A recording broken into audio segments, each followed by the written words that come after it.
That ended. And he didn't deliver one. Therefore, do you think it's inevitable that politicians need to lie to get elected? And do you think that an opposition that was truly truthful would ever win an election? No, I don't think you have to lie to get elected.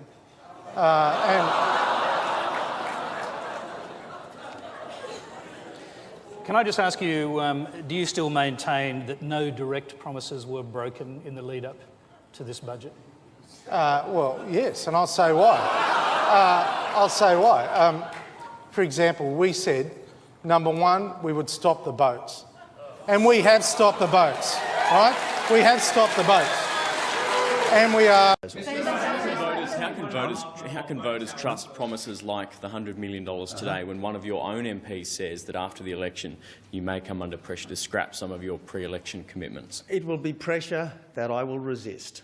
I will defy, because I want to be known as a politician, as a Prime Minister. Should I get elected, should I be elected on the 7th of September, I want to be known as a Prime Minister who keeps commitments. I appreciate that the trust that the public have in Prime Ministers and other significant members of Parliament has been trashed, because this government, this Prime Minister and his predecessor have been just appalling, scandalous at making promises and not keeping them, whether it be the no carbon tax promise, whether it be the surplus promise.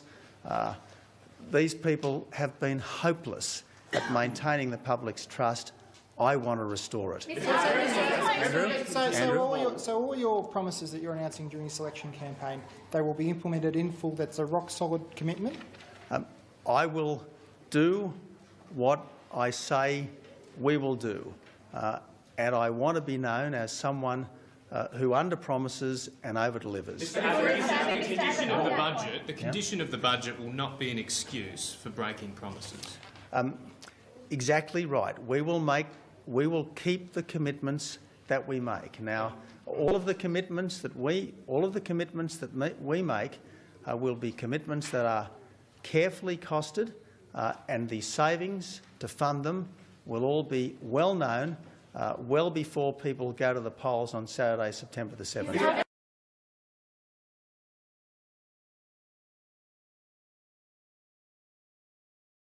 In the lead-up to the budget, it's worth taking a look at what was promised. The only party which is going to increase taxes after the election is the Labor Party. What you'll get under us are tax cuts without new taxes. There is one fundamental message that we want to go out from this place to every nook and cranny of our country. There should be no new tax collection without an election. The carbon tax will go, but no one's personal tax will go up, and no one's fortnightly pension or benefit will go down. Should the coalition win the election, there will be no nasty surprises and there will be no lame excuses. No surprises and no excuses. It's fixing the budget, and that's what we're doing. That was a question about promises, and we've got another question on that subject. It's from Tyler McAnally. Prior to the election, the Prime Minister promised that a coalition government would deliver no cuts to education, no cuts to health, no cuts to pensions, no changes to the GST, and no cuts to the ABC or SBS.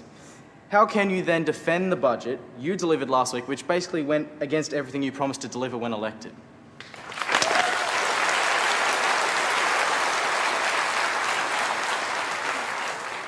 Tyler, we have to do what is right.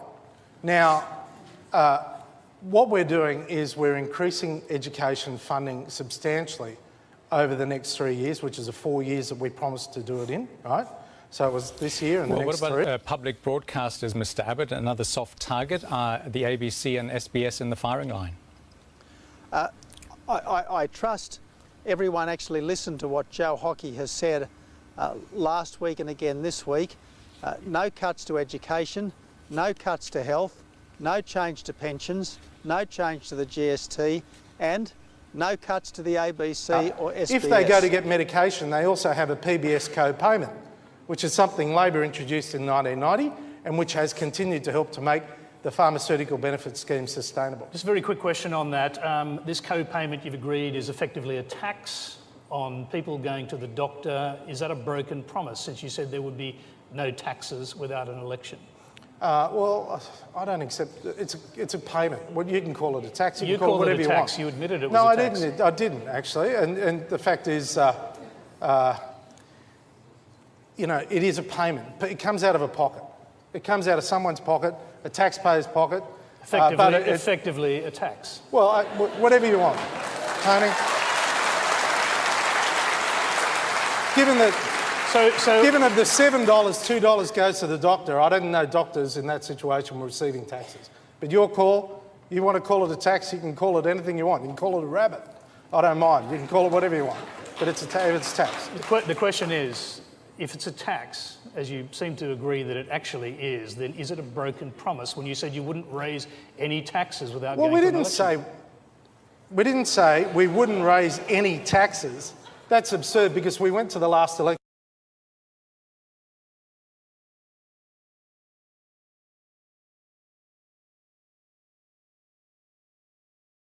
Mr. Hockey, welcome to the program. Thanks, Laurie. You were dancing in your office before you got up to give that speech. Why were you dancing? Dancing?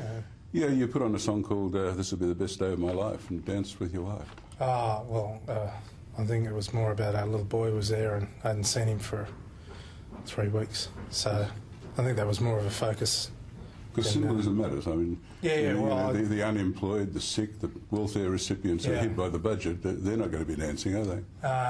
No, Laurie, they're not. But it won't be the best day of their life. No, but it is the best day for Australia, Laurie. It is the best day for Australia because we are actually getting. You tried to imply that Australia was doing badly compared to other countries, for example, in the G20. Could you name any other G20 economy that has only a national debt of 23% of GDP, a 3% fiscal deficit, 3% growth in its 22nd year of continuous growth, unemployment of less than 6%, a strong currency, and massive mineral resources? Well, you're benchmarking us, as I do, against countries that are poorly performing. Our benchmark in Australia is to be the best in the world. That's what we were, and that's what we want to be. But now, but my question was, could you name another G20 economy that could bring together all these assets? No, but they didn't start in the position that we started. But that's not my point. My point is that however you define Australia's performance compared to most of the G20, it's actually doing rather well. I don't accept the basis of your question, which assumes that it's okay for us to underperform our benchmark. We have to be at our best. We've got to be able to compete. But I'm talking about the G20. Well, yeah, I know the G20. That includes, I chair it. I'm familiar with it, right? Then if you chair it, I'll ask her a third time, and I'll maybe get an answer. Could you name me a G20 country that could bring all the, I'll read them out if you want again, all these economic assets together? Could you name me one? No, and I tell you why. Because they did not start in the same blessed position that we started in 7 years ago. We had no net debt. We had 4% unemployment. We have enjoyed the best terms of trade in the history of our nation. So you're not doing badly? Sorry, hang on.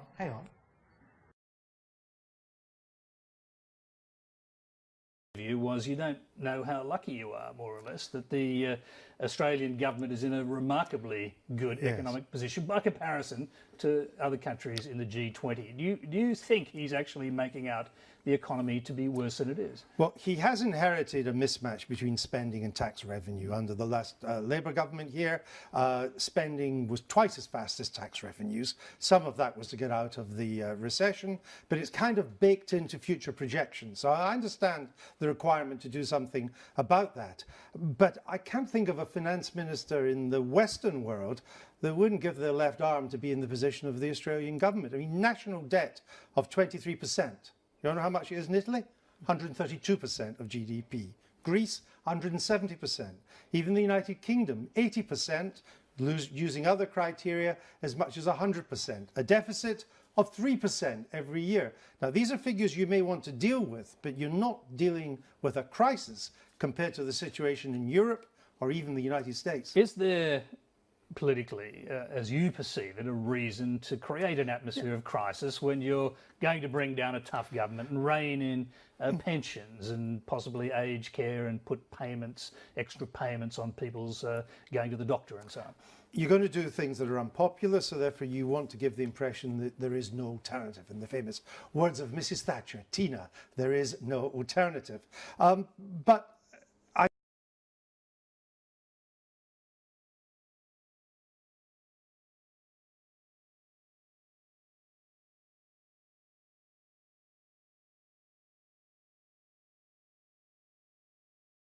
this morning, nothing to do with the budget. Nothing to do with the budget. He's now known as Smoking Joe. This was the photograph that was always waiting to happen. People in Canberra have known for some time that Joe Hockey and his finance minister, Matthias Cormann, meet every afternoon in one of the courtyards and have a fraternal cigar. But you can't photograph them in there, so there was never a photograph. Now they went down to the Treasury building and they went out into the courtyard at Treasury and smoked a cigar, and of course there was Channel 9. There's a few smoke signals there. A few smoke signals. Well, definitely the image of the week. It's got people talking. I was out yesterday, people were talking about it. It's got a few politicians talking too. I don't think it's a great thing for our national leaders to be participating in that, and I'd be very happy to send through to both the Treasurer and to the Finance Minister information from Cancer Australia and Quitline. We don't live in a nanny state in Australia. People smoke, people have a drink, people are at a barbecue somewhere around Australia, as I'm talking at the present time, enjoying themselves.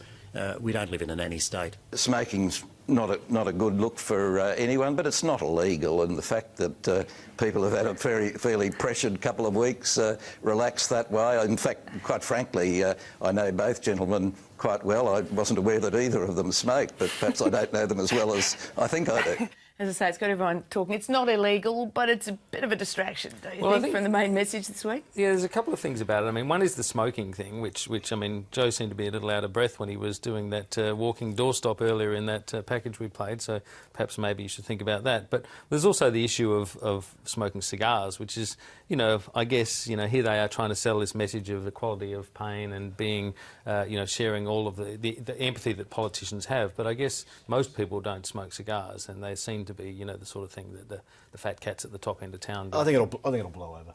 Oh, well,